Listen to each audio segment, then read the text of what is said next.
Bismillahirrahmanirrahim. Assalamualaikum warahmatullahi wabarakatuh. Waalaikumsalam warahmatullahi wabarakatuh. Waalaikumsalam. Kayaknya di semester ini mata kuliahnya punya saya semua ya. Ya Pak. Hampir Pak. Aduh. 50% punya Pak Tri semua ya Pak. Pak, berat sih ya. Gimana? Oke. Seperti biasa ya, pertemuan kita akan kebanyakan online ya. Tapi insya Allah sih di minggu depan ya kemungkinan bisa offline ya. Jadi kalau yang ada di Sukabumi kita bisa ketemu di kelas itu. Itu minggu depan. Oke, mata kuliah yang saya ajar dari mulai teknik jembatan, baja, gempa. Jembatan, baja, gempa. Sampai apa lagi satu lagi ya? Udah itu aja ya. Oke, kita mulai aja jembatan. Teknik jembatan. Jadi teknik jembatan ini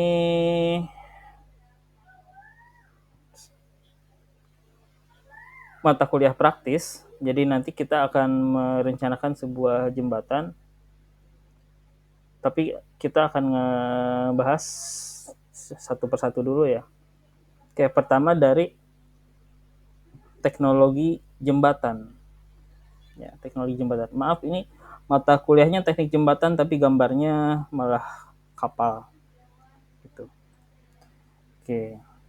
Apa sih itu jembatan? Jadi jembatan itu adalah sebuah sarana infrastruktur yang dibangun untuk menyambungkan satu atau lebih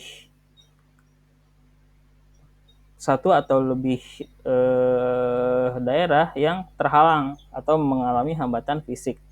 Bisa berupa itu tebingan, bisa itu sungai, lautan, selat, dan lain-lain. Ya. Oke, kalau sebuah teknologi jembatan yang digunakan di kala ini menerapkan pandangan baru dari proyek masa lalu. Ya.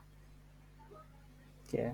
Jadi pada awalnya jembatan itu hanya menghubungkan suatu tempat, misalkan ada sebuah daerah yang terhalang oleh sungai.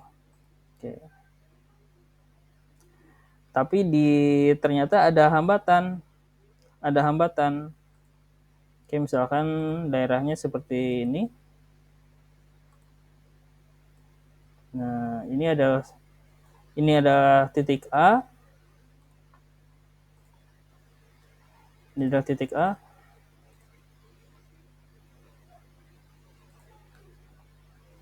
A.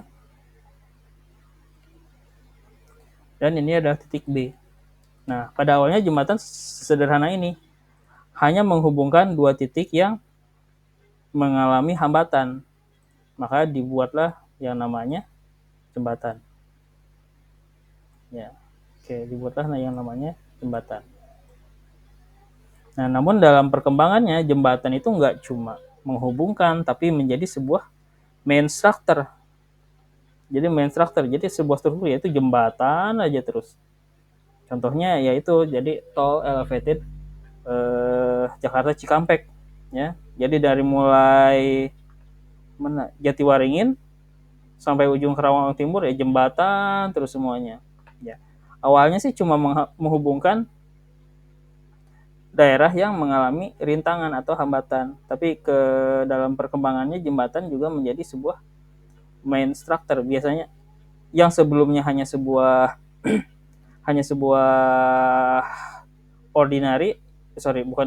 ancillary, hanya bangunan tambahan, ke sini-sininya menjadi sebuah struktur yang utama. Oke, saya nggak terlalu banyak bernostalgia. Next, tipe-tipe jembatan yang ada di kita itu yang sering kita lihat. Pertama ada jembatan tipe sederhana, ya, yaitu jembatan beam bridge. Nah, ini secara sederhananya terdiri dari, nggak kelihatan ya, terdiri hanya dari balok yang dipanjangkan aja. Itu kita sebut dengan namanya beam bridge. Hanya sebuah jembatan balok, beam bridge. Nah, ini terdiri dari apa aja sih beam bridge itu? Pertama, ada yang namanya gelagar. Ini kita sebut dengan gelagar. Gelagar ini adalah balok utamanya. Nah, di sini gelagar contohnya. Nah, ini bangunan jembatan beam bridge. Ini bangunan atasnya terdiri dari gelagar. Ini kita sebut dengan gelagar. Jadi baloknya kita sebut dengan gelagar. Oke. Lalu, nah di sini kita lihat jembatan baja komposit. Jadi jembatan gelagarnya dari baja, tapi si platnya dari beton. Kita sebut dengan gelagar baja komposit. Nah, ini selain beam bridge kita sebut namanya juga jembatan apa ya namanya? Jembatan gelagar. Jembatan gelagar kalau nggak salah. Jembatan gelagar.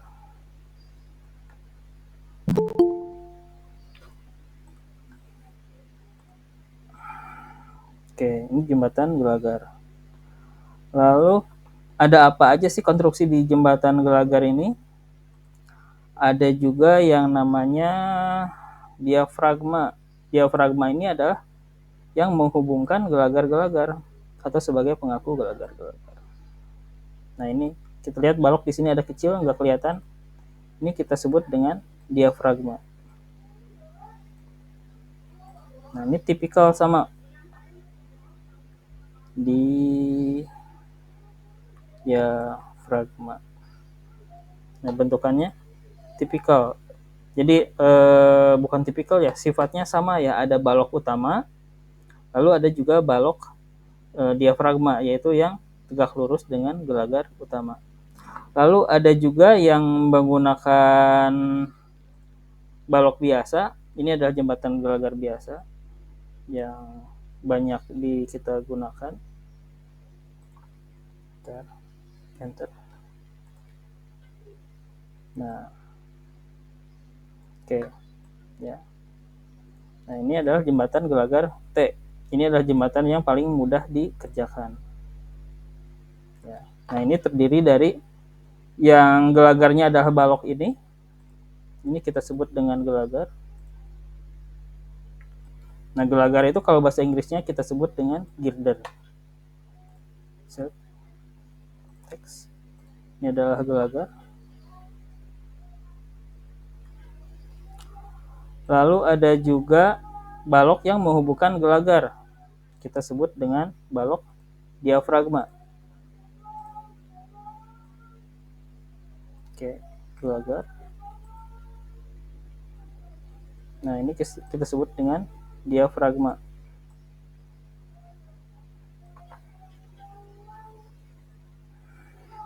Diafragma. Oke, lalu di atasnya berarti sudah di atas gelagar langsung kita menemukan yang namanya plat lantai. Nah, ini kita sebut dengan plat lantai.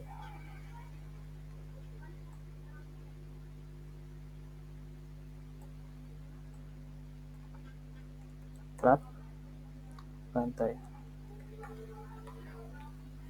Lalu jembatan juga harus punya trotoar. Jadi karena jembatan itu gak cuma buat kendaraan tapi buat manusia juga. Nah, di sini ada trotoar. Lalu ada yang namanya tiang sandaran. Ini adalah tiang sandaran.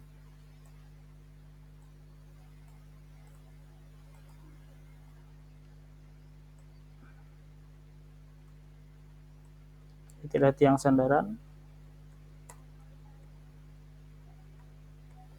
Nah, selain tiang sandaran juga normalnya ada yang namanya pipa sandaran.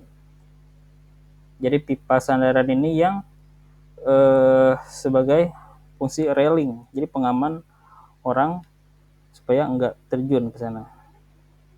Pipa sandaran. Nah, ini adalah konstruksi jembatan yang untuk beam bridge, itu jembatan yang paling sederhana. Jadi kita mulai dari bawah, ada namanya gelagar. Di sini ada gelagar tepi. Kalau yang di tengah kita sebut dengan gelagar induk atau gelagar tengah. Tapi kalau di pinggir kita sebut dengan gelagar tepi. Lalu ada plat diafragma, lalu ada plat lantai, lalu ada tiang sandaran. Tiang sandaran dan pipa sandaran. Nah, selain itu juga ini adalah termasuk ke dalam bangunan atas. Jadi di jembatan itu ada yang namanya bangunan atas. Ini adalah bangunan atas. Ada di sini bangunan atas itu. Jadi dari gelagar ke atas kita sebut dengan bangunan atas. Nah, bangunan atas.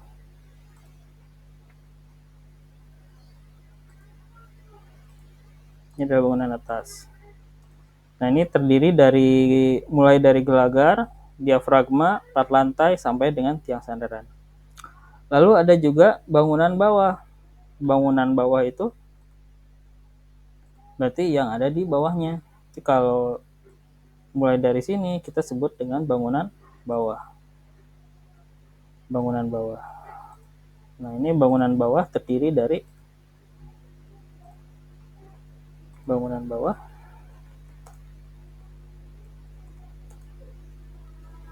Terdiri dari, nah ini kalau di tengah-tengahnya ada tiang, berarti kita sebut namanya dengan apa? Pilar ya, atau pier.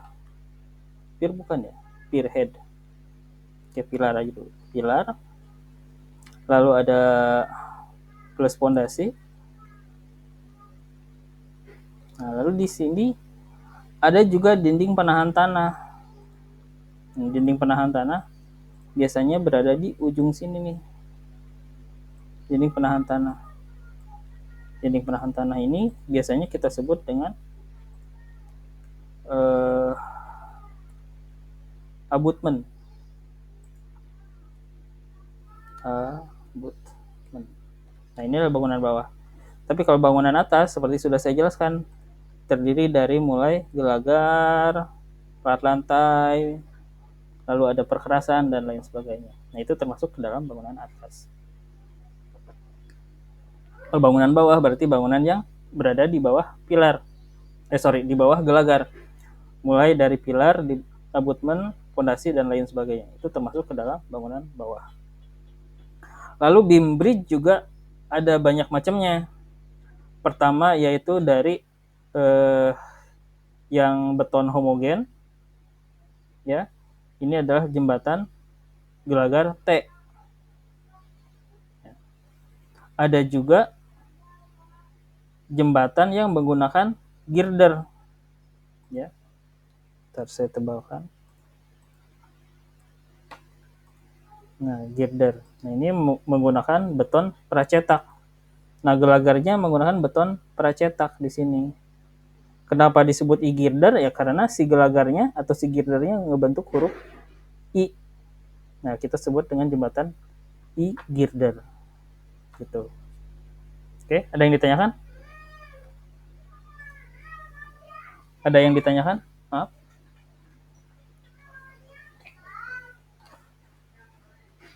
Sampai di sini ada yang ditanyakan? Nggak ada? Nggak ada Pak, masih lanjut Pak. Oke. Lalu tadi ini ada jembatan beton homogen, lalu ada jembatan beton gelagar T, lalu ada jembatan gelagar I-girder. Next ada juga namanya jembatan baja komposit. Jadi di sini dicampur antara material baja dan beton. Ya, jadi si gelagarnya menggunakan baja, ya sama bentukannya menggunakan I juga. Profilnya I. Tapi I-nya custom ya. Bisa jadi I200, I500 dan lain sebagainya. Nah, tapi plat lantainya menggunakan beton. Oke, ini adalah jembatan insert. Jembatan I-girder. Girder.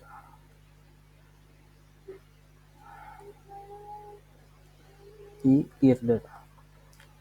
Lalu ini jembatan komposit.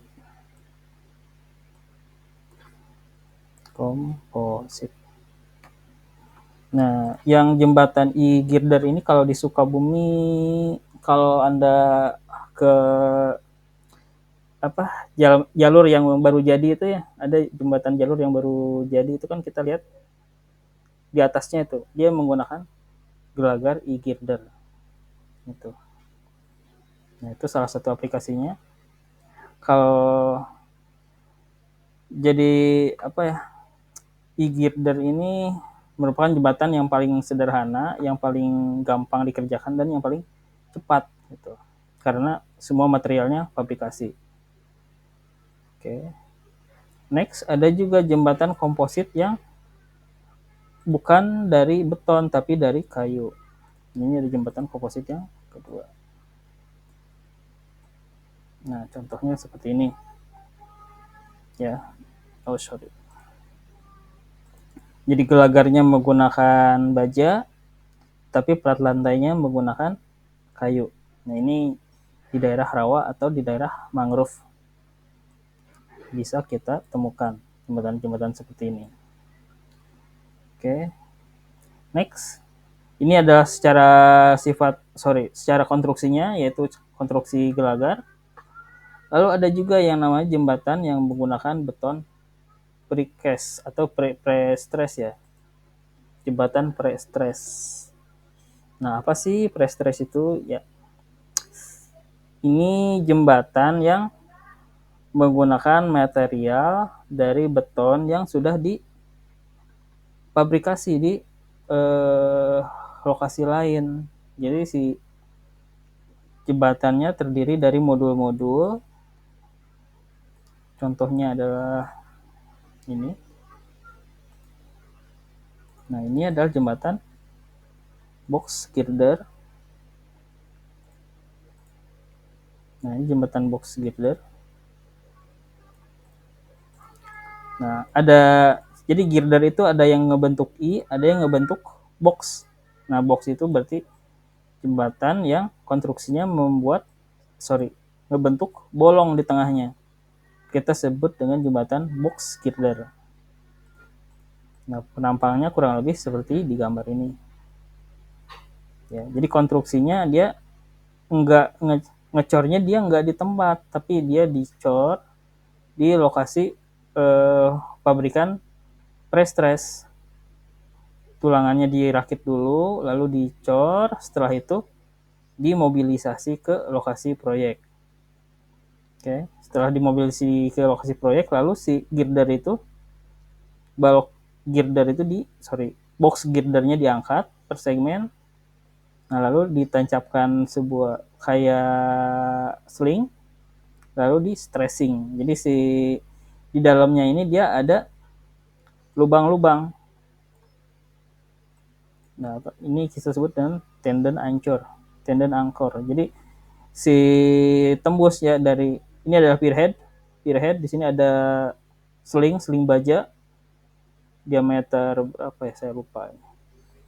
Nah, lalu setiap ada segmen masuk, segmen diangkat, lalu si slingnya dimasukkan ke dalam segmen box girder, lalu di stressing. Dan diangkatnya nggak bisa pakai kren, dia menggunakan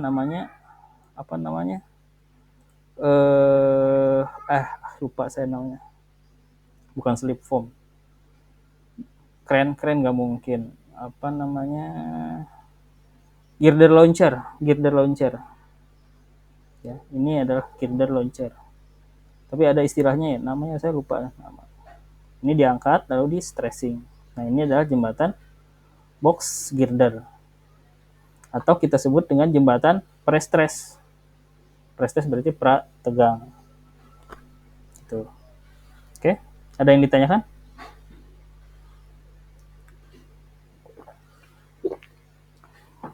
Jadi bedanya jembatan pre-stress ini menggunakan beton-beton yang sudah jadi tidak ada pengecoran di tempat.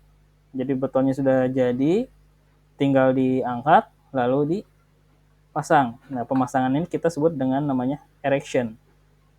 Erection girder. Kalau kita lihat dulu pernah ada insiden di tol mana? Kontraktornya PP itu Bogor ya, lingkar luar Bogor. Jadi di sini yang dibuat secara permanen itu hanya di area pierhead.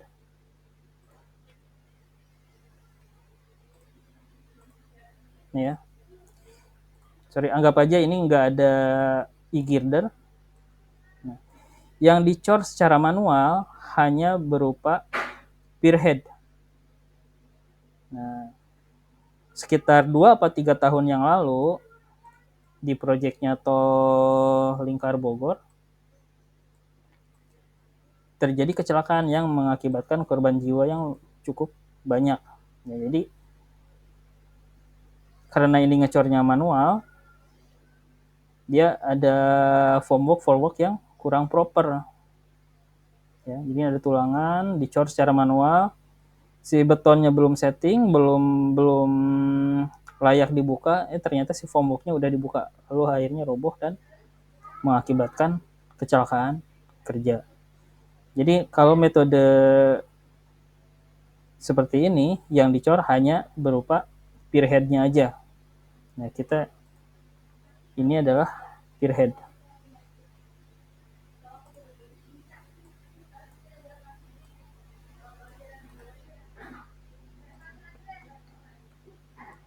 Pierhead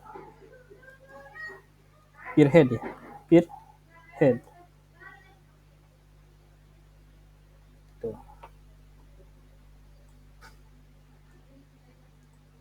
Ya. Nah, ini adalah jembatan pre-stress. Oke, ada yang ditanyakan?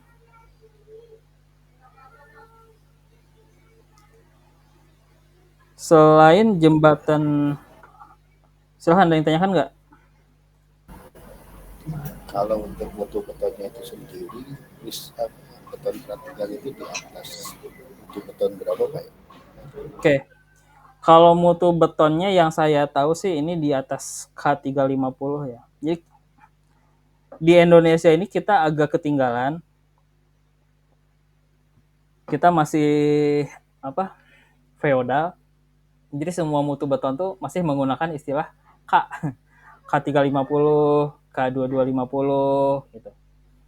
Nah, sementara SNI yang terbaru kita sudah harusnya menggunakan FC gitu. Tapi sebetulnya nggak masalah juga sih. Cuman agak-agak susah gitu.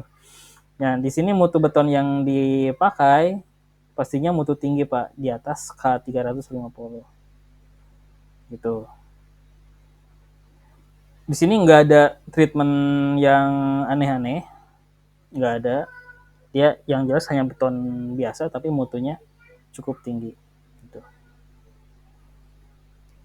Dan biasanya dia nggak apa si namanya, karena dia banyak cetakannya kecil-kecil, dia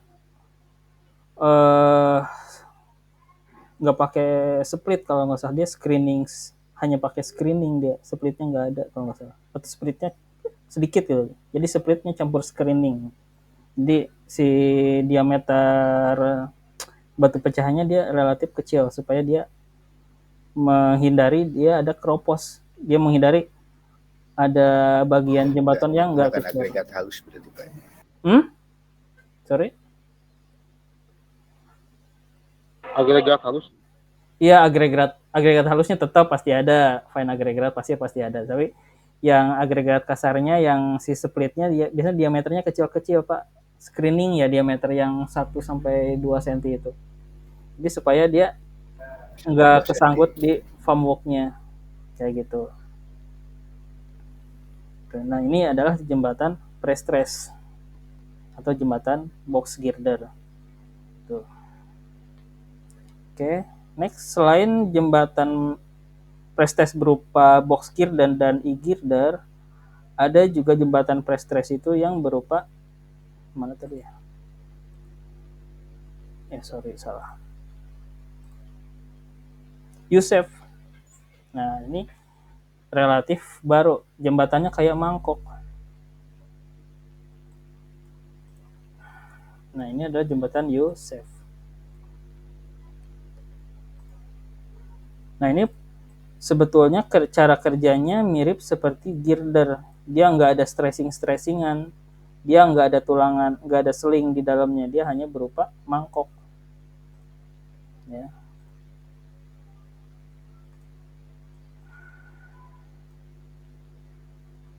Berupa mangkok. Nah, ini yang menggunakan ini kita ada di LRT ya. LRT Iya, LRT. dari Cibubur. Nah, di sini kita lihat sebetulnya metode kerjanya atau cara kerjanya sama dengan balok. Dia hanya ditumpu di pierhead. Jadi hanya diletakkan, nggak ada stressingan. Tetapi diangkatnya mau nggak mau harus menggunakan girder launcher. Lupa ini namanya apa ya. Tapi biasa girder launcher. Tuh.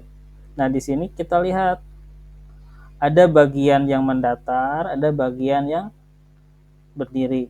Nah, ternyata strukturnya setelah kita pelajari ada di bagian yang berdiri. Jadi posisi girdernya ada di bagian dinding si mangkoknya. Tuh, nah ini adalah jembatan Yusef. Ini cenderung baru kita yang menggunakan ini ya hanya di LRT ya, LRT Jabodetabek. Tetapi yang lainnya selain dari LRT kita masih menggunakan beton prestress, ada yang menggunakan box girder, ada yang menggunakan e-girder, ada yang menggunakan girder tapi menggunakan baja, ada juga yang kayak gitu. Nah, ini jembatan Yusefnya LRT. Nah, karena ini nggak ada stressingan, hanya berupa balokan, maka di sini jarak antar pierheadnya si LRT itu nggak bisa jauh-jauh.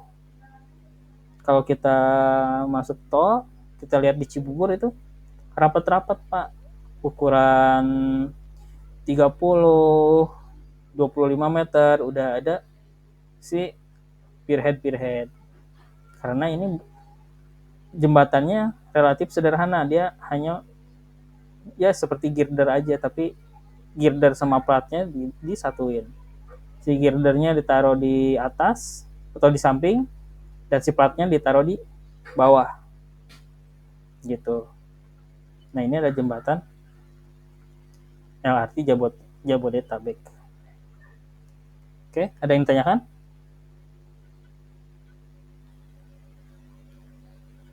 Oke, next. Nah, lalu ada jembatan yang paling populer di Indonesia, yaitu adalah jembatan Rangka. Kenapa paling populer di Indonesia? Karena jembatan Rangka ini relatif bisa dikerjakan di lokasi-lokasi yang sangat terpencil.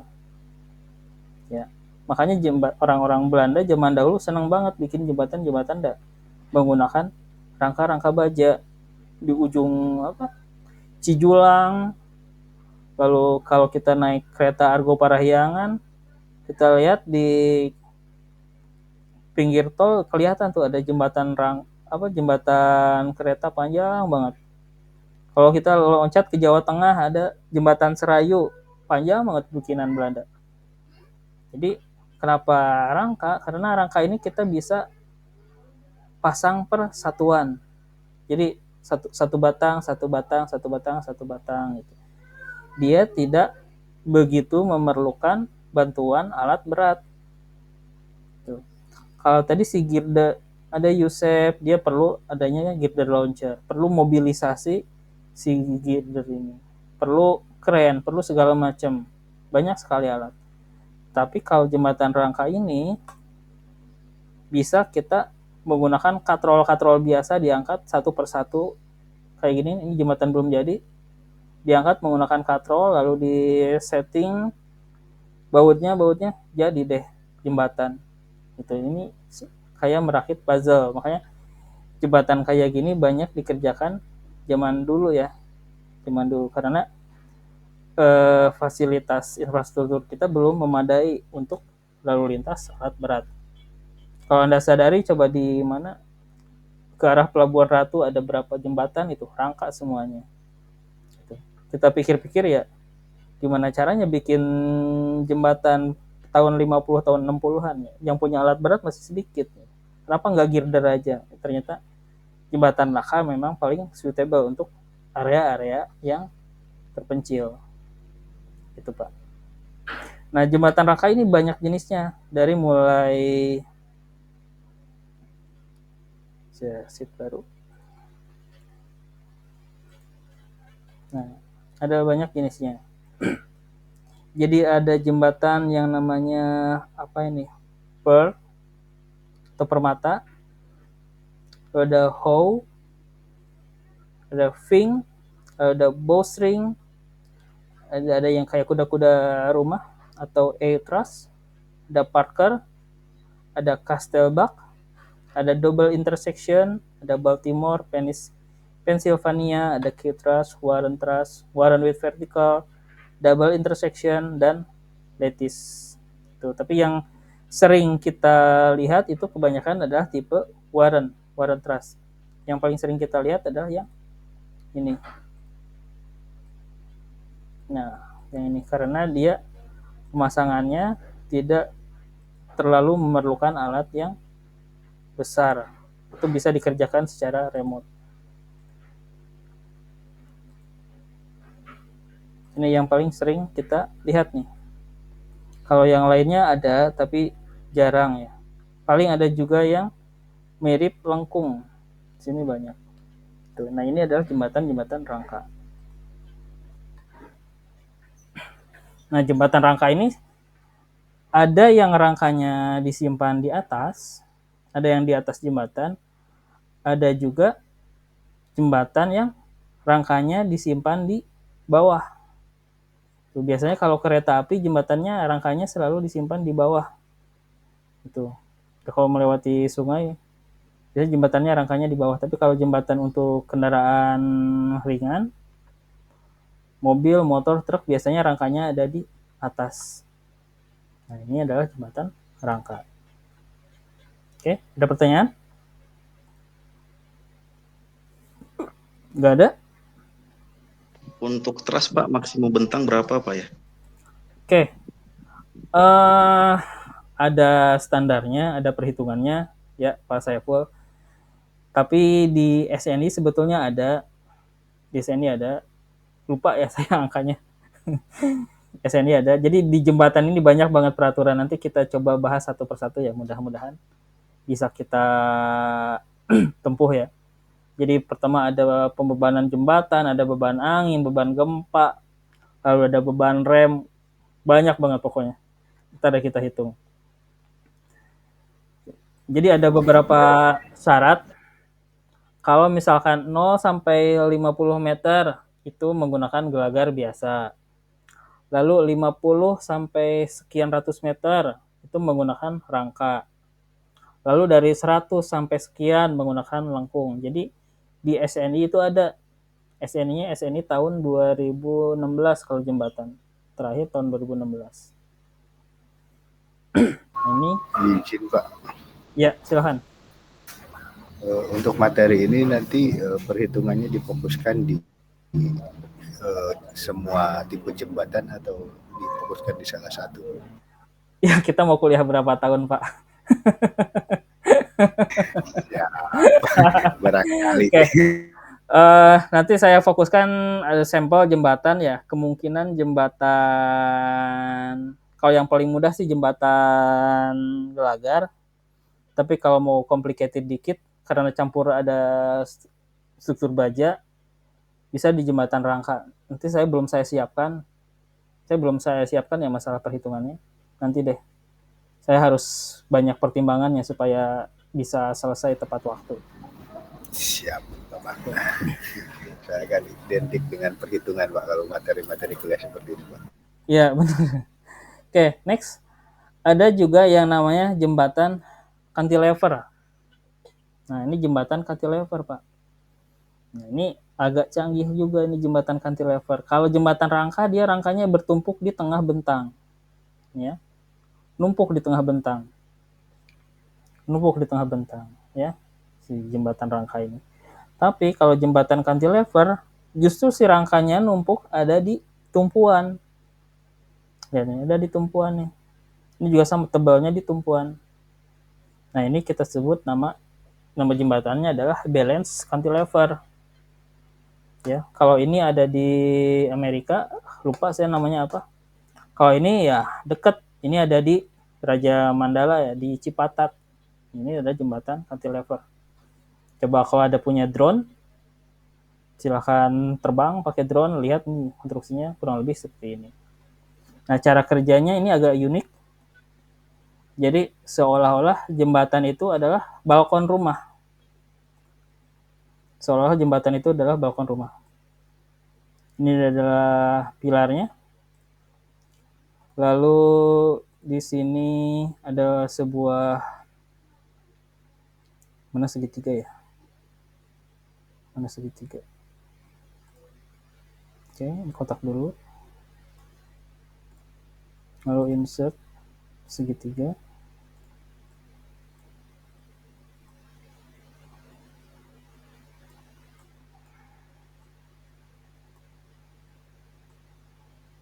Nah.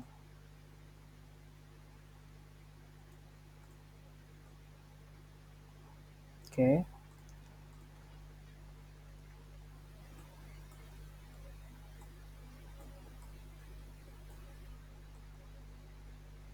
Nah, kurang lebih seperti ini. Ini adalah jembatan balance cantilever.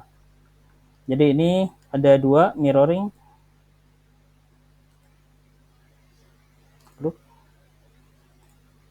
Nah, ini mirror. Copy.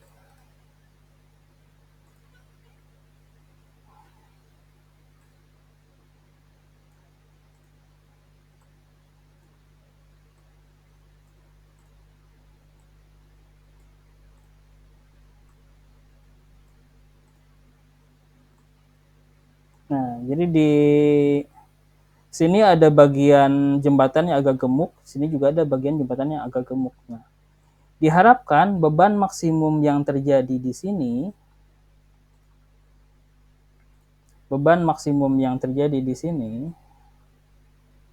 mana tanda panah? Beban maksimum yang terjadi di sini harus sama dengan berat struktur yang ada di sini, di ujungnya. Kita bedakan warnanya. Save format. Nah, jadi berat beban yang ada di sini harus bisa diimbangi oleh berat struktur yang ada di sini. Nah, makanya ini kayak apa ya namanya? Jungkat-jungkit ya. Kayak jungkat-jungkit nih. Supaya balance, berarti berat maksimum yang ada di sini harus bisa diimbangi oleh berat maksimum yang ada di sini. Makanya di sini cenderung agak tebal. Ini agak tipis di sini. Nah.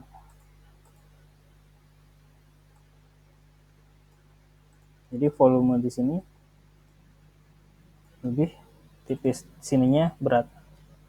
Jadi makanya kita sebut dengan namanya balance cantilever.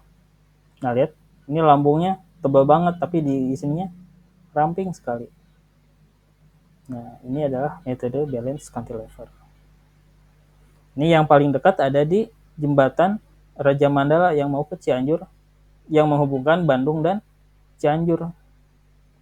Nah, ini metode balance cantilever. Gitu ya. Jadi ngelihat jembatannya agak canggih, ternyata nggak jauh-jauh, ada di dekat-dekat kita juga ternyata. Oke, next. Ada juga yang namanya ini jembatan yang paling agak lumayan cakep. Nah, ini adalah jembatan Pelengkung. Nah, jembatan Pelengkung. Jembatan Pelengkung. Jadi jembatan Pelengkung ini, jadi kalau kita lihat, itu jembatan itu fungsinya bukan hanya menghubungkan daerah yang terhambat gitu, tapi menjadi sebuah ikon lama-lama menjadi sebuah ikon. Nah, ini adalah jembatan Kalikuto. Nah, ini prinsipnya jembatan Kalikuto ada di Batang, Semarang ya.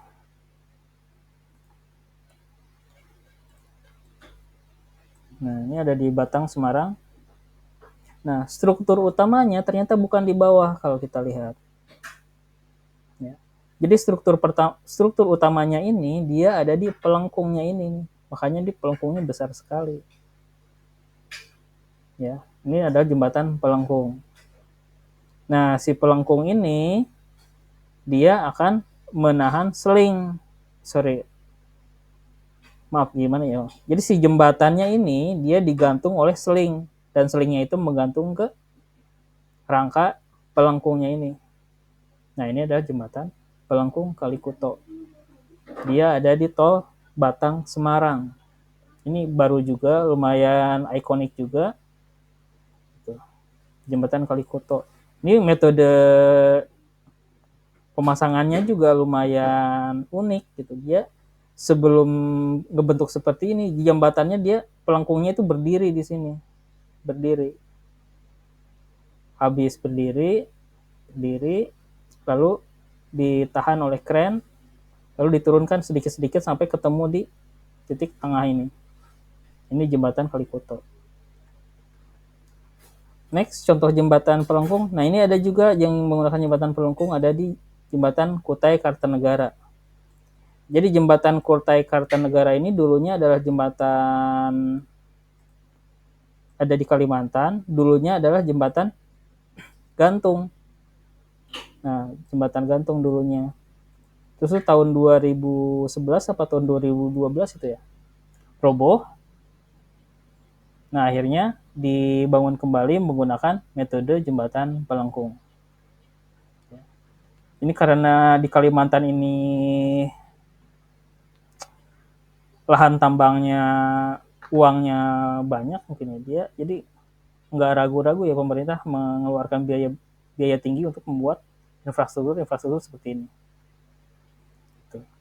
Lalu next, jembatan pelengkung juga nggak selamanya pelengkungnya ada di atas, ada juga yang ada pelengkungnya di bawah. Ya, contohnya seperti yang saya share ini. Cuma saya nggak tahu ini ada di mana. Jadi jembatan si pelengkungnya ada di bawah. Tuh, ya. Oke. Next. Nah, tipe jembatan selain tadi ya. Jadi dari mulai jembatan balance cantilever ini ya. Balance cantilever, ada jembatan pelengkung. Nah, ini adalah merupakan jembatan-jembatan yang untuk bentang tinggi. Ya, bentang tinggi itu berarti bentangnya di atas 50 meter. Bisa dia itu 200 meter, bisa jadi 500 meter, dan lain sebagainya. Nah, ini harus menggunakan struktur-struktur jembatan yang agak canggih. Tuh. Selain fungsi struktur, juga fungsi ikonik. Itu suatu daerah. Nah, lalu next. Nah, ini udah kita memasuki materi jembatan bentang-bentang yang tinggi. Ya. Pertama yang saya hadirkan di sini adalah jembatan kabel stay. Ya, jembatan kabel stay ini mirip dengan jembatan gantung, tapi dia kabelnya itu stressing ya, langsung stressing ke badan jembatan. Gimana ya saya jelasinnya? Ctrl C. Ya. Nah, jadi ini yang berdiri ini, yang tiang ini kita sebut namanya pylon. Ini pylon. Nah, lalu dari pylon itu langsung kita stressing kabel atau seling menuju jembatan, menuju plat lantai jembatan. Jadi si jembatan ini langsung stressing ke kabel, lalu kabelnya ditahan oleh pilon. Makanya jembatannya agak kaku di sini. Itu pilon. Nah, yang menggunakan jembatan ini di Indonesia juga udah banyak. Yang paling pertama itu dibangun di Bandung, yaitu Suramadu. Dia jembatan namanya apa? Jembatan kabel stay kita yang pertama. Lalu setelah itu banyak, semakin banyak. Lalu yang cukup ikonik kita ada di Suramadu. Ini lumayan canggih juga. Nah, plat lantainya menggunakan pre-stress atau box girder ya, tetapi ditahan oleh menggunakan sling pilon atau kabel stay. Tapi si badan jembatannya dia menggunakan ini kok baja ya. Kok ini cuma buat formworknya doang. Dia menggunakan box girder. Ya. Ini adalah jembatan Suramadu, ini Teluk Kendari, dan ini yang paling baru adalah jembatan Balerang Batam. Ini juga lumayan salah satu jembatan yang paling panjang di Indonesia, jembatan Balerang. Dia dari Pulau Batam menuju Pulau Rempang, Balerang kalau nggak salah. Ada empat pilon di sini tuh. Nah, ini adalah jembatan kabel stay. Nah, jembatan kabel stay ini dia memungkinkan dibuat lebih dari 2 pilon. Jadi bisa jadi ada 5, 6, 7 sekian pilon yang sesuai dengan bentang yang dibutuhkan.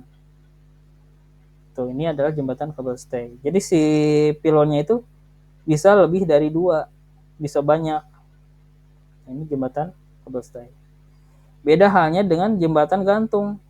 Nah, jembatan gantung ini panjangnya yang paling bisa kita record sekarang itu jembatan gantung Çanakkale Turki. Dia kalau nggak salah sekitar 8 km. Dia 8 km, tapi jembatan seperti ini hanya bisa menggunakan 2 buah pilon, nggak bisa lebih dari 2 buah pilon. Apabila lebih dari 2 akan mengakibatkan jembatan itu kurang stabil.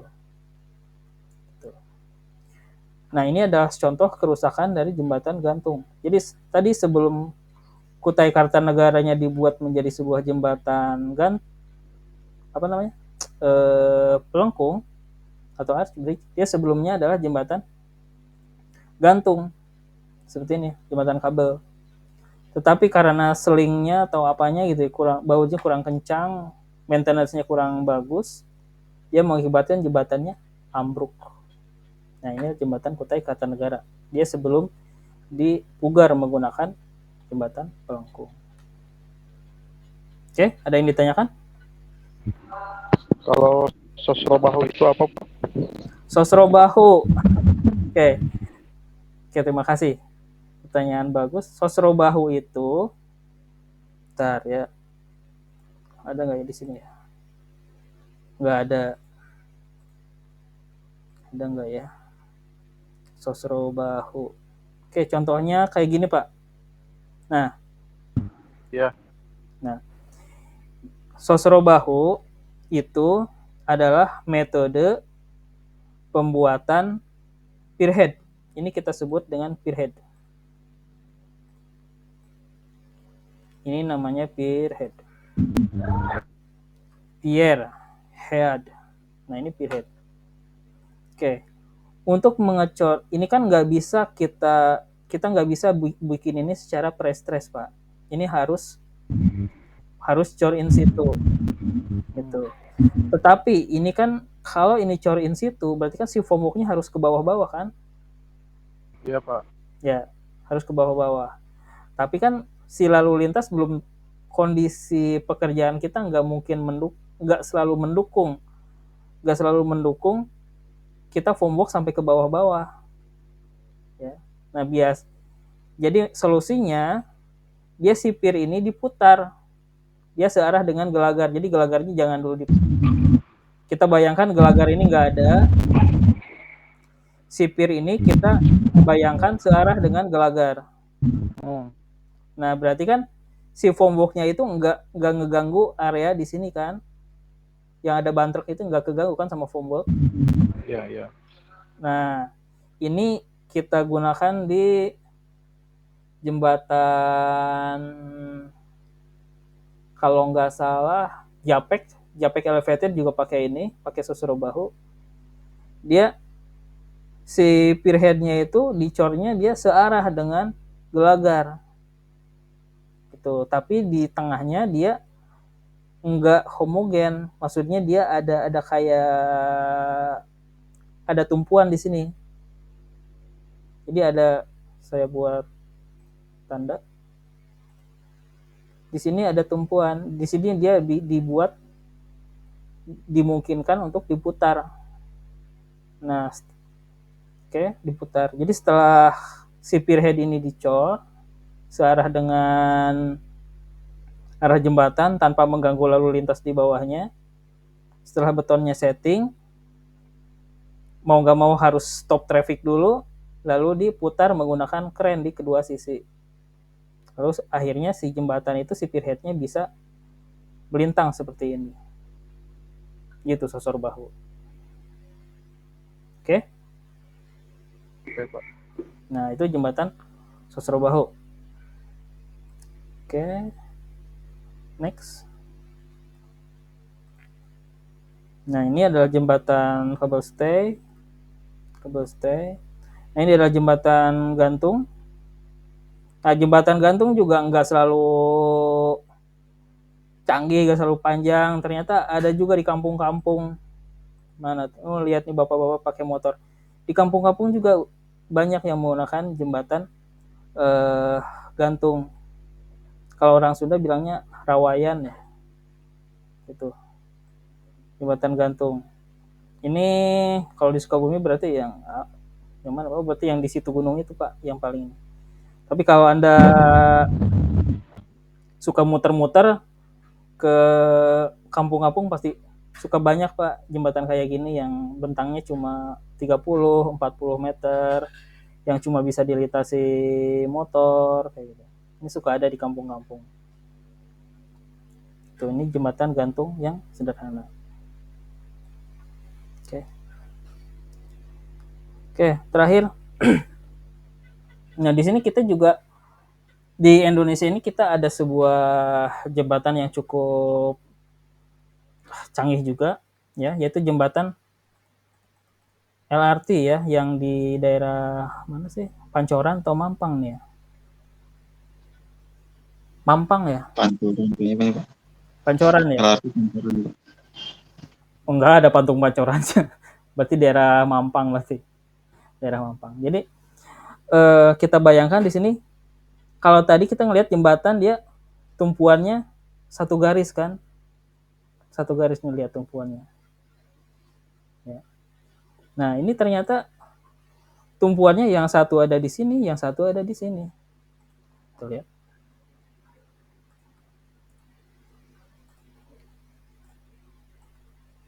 Ya, perhatikan. Tumpuannya yang satu ada di sini,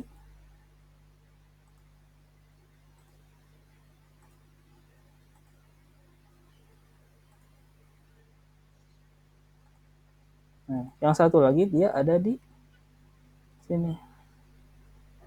Ya. Seandainya kita buat ini sebuah garis lurus, berarti si tumpuan ini harusnya kita ada tumpuan dong di sini. Supaya dia tidak ada eksentrisitas. Karena kalau ditarik garis lurus, ini ujungnya pasti di sini nih. Tapi ternyata bisa juga ini dikerjakan oleh Ibu Arvita ya. Itu. Cipatan melengkung. Nah, di sini lumayan salut juga gimana caranya. Kok nggak ngeri di sini dia guling ke arah mana ya? Berarti guling, ada potensi gulingnya dia ke arah Pakai kabel baja, Pak, atau gimana, Pak? ya. Ini berarti kita seandainya pun potensi terguling, dia gulingnya ke arah sini.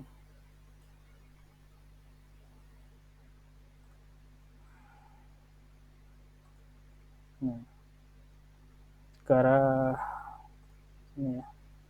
Mana?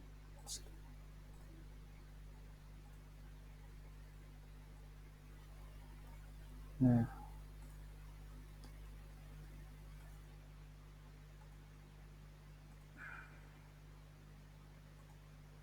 oke, warnanya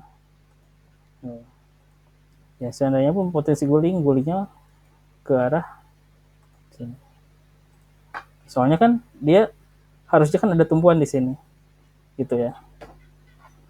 Oke, ya karena mungkin yang desainer jembatan ini sangat cerdas, jadi dia bisa mempertimbangkan gaya-gaya yang bekerja di tengah. Ini cukup ikonik juga nih.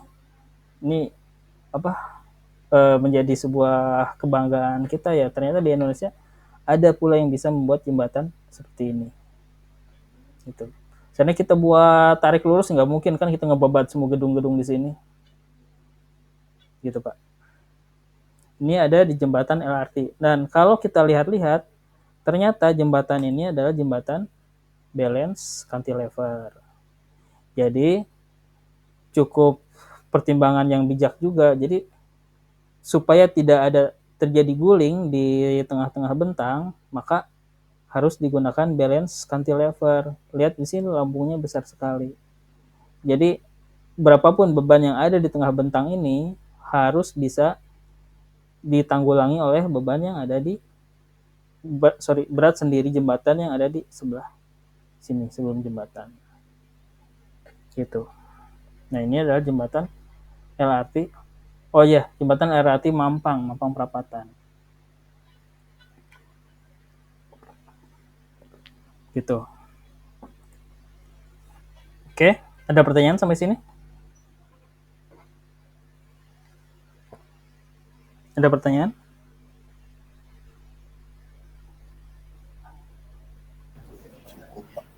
Cukup ya? Cukup. Oke. Kalau cukup, ini hanya sebuah introduction ya. Perhitungannya belum mulai. Ini masih ya. Ini hanya introduction, kita belum menu utamanya belum kita pelajari, makanya di sini tidak ada perhitungan yang rumit. Meskipun ini jembatan, oh kayak bagus-bagus gitu, kok kayak indah gitu, kok kayaknya asik gitu ya bikin kayak ginian ya, gitu. Tapi kan cerita di balik ini kan beda lagi Pak. Ya gitu, perhitungannya cukup banyak dan cukup rumit juga. Nanti insya Allah di minggu depan saya persiapkan dulu materinya. Insya Allah saya akan menjelaskan tahapan perencanaan jembatan dari mulai perhitungan beban sampai mendesain spesifikasi dari sebuah jembatan. Itu ya. Oke. Ada pertanyaan sampai sini?